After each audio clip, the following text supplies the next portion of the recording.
จะได้อะไรถ้าเขาทำแบบนี้ทุกวัน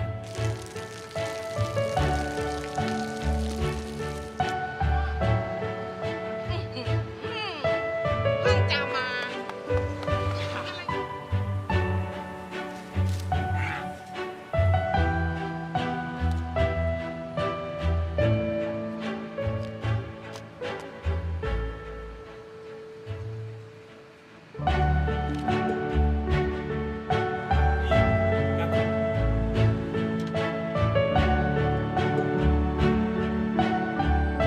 เขาจะไม่ได้อะไรเลย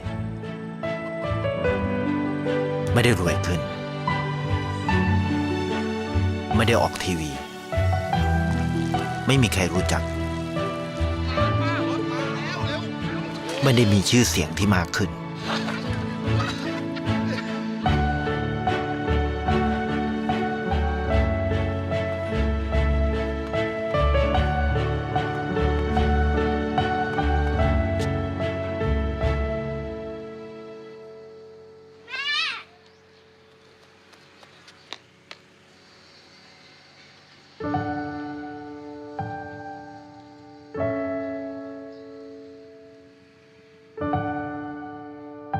เพราะสิ่งที่เขาได้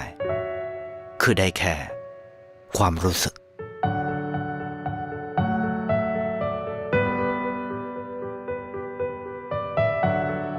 ได้เห็นความสุข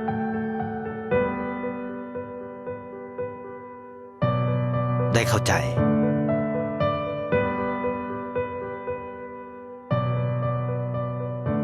ได้ความรัก ได้ในสิ่งที่เงินซื้อไม่ได้ ได้โลกที่สวยงามกว่าเดิม